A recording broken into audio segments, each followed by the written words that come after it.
This is next in continuation of this diffuse reflection image formed by the plane mirror. You all are familiar with the plane mirror because in everyday whenever you are standing in front of the mirror, that is simply called plane mirror in your home, which we are using.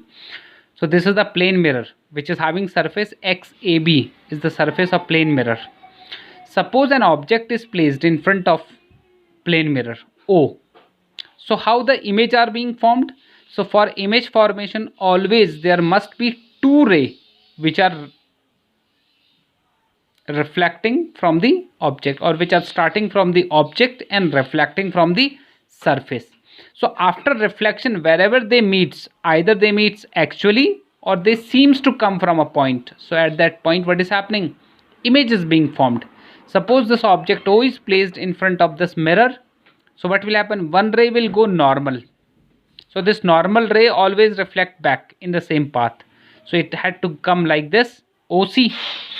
It had to come like this, but it will get reflect normal ray because this is law of reflection is following here. And second is ray is following obliquely like this. Suppose second ray is this obliquely. So it will follow, and this is the normal at this A point, and this is reflected angle. And this is the second ray which is being followed from here, and it is also being reflected in the same way following law of reflection. But only two rays are required. So either you can make OC one ray, another you can make either OA or OB. But as you are observing that in this way they will not meet ever. After reflection they will not meet actually, but they seems to come from a point. They seems to come from a point, and this point is called I. This point is called I. This is showing to you I here, because these ray after reflection seems to come from a point. So this point is called I point. It means the image of this object will be formed at this place. Understood? So this is the image formed. But which one image? Ray are not meeting actually after reflection. They will not meet because their distance keep on increasing. So they will not meet ever. But they seems to come from a point. So that's why their image will be formed here. But this image is virtual image. So it means whatever image you are watching in your mirror, plane mirror, so that is always virtual image. It is not actual image. But see, its distance is always equal. As far you are standing from the mirror, that is O point, the same distance is I from the C. So distance of image will be equal, and size of image will be also equal. As far you will be from here, the size of image will be that much far. So this is all you are studying, that characteristics distance always remain equal, and image is virtual and equal in size of the object. Understood? Nature is always erect and literally inverted.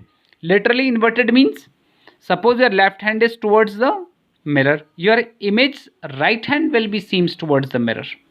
So this is called literally inverted.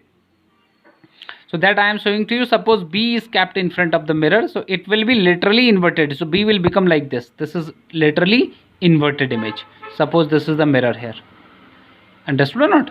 So literally inverted image. So that is all about what? Plane mirror. So this is all you have to check about the image formation of the plane mirror. The second type of mirror which is important here, that is, these are called spherical mirror, which you have to study, and this is in your practical part also, spherical mirror. So spherical mirror are of two types, and how a spherical mirror are being formed. Before that, let me tell you about this. Suppose this is the hollow glass sphere, and I had taken a part of that curvature, a part of that hollow mirror I had taken. So after this part is called APB. This part is called APB. Now we are having two possibilities. Either I am just polishing its outer surface, that is called bulge out surfaces, और I am painting it's bulge in surface, जो अंदर को घुसा हुआ surface है उसको हम यहाँ क्या कर रहे हैं, पेंट कर रहे हैं, और that is called bulge out surface. So accordingly what is happening, this is called concave mirror because its reflecting surface is cave like and its reflecting surface is convex. That is, bulge out surface is reflecting surface and here bulge in surface is reflecting surface. So this is called concave mirror and this is called convex mirror. So spherical mirror are of two types, that is concave mirror and convex mirror. Terminology. So we will discuss about the term, what are the terminology being used. All you have studied in your class 10th. This is called center of curvature. The center of sphere of which the spherical mirror is part, that is called center of curvature. The center of this mirror is called pole. This is P. Center of mirror is called pole. The distance between center of curvature and pole is called radius of curvature. This is called radius of curvature.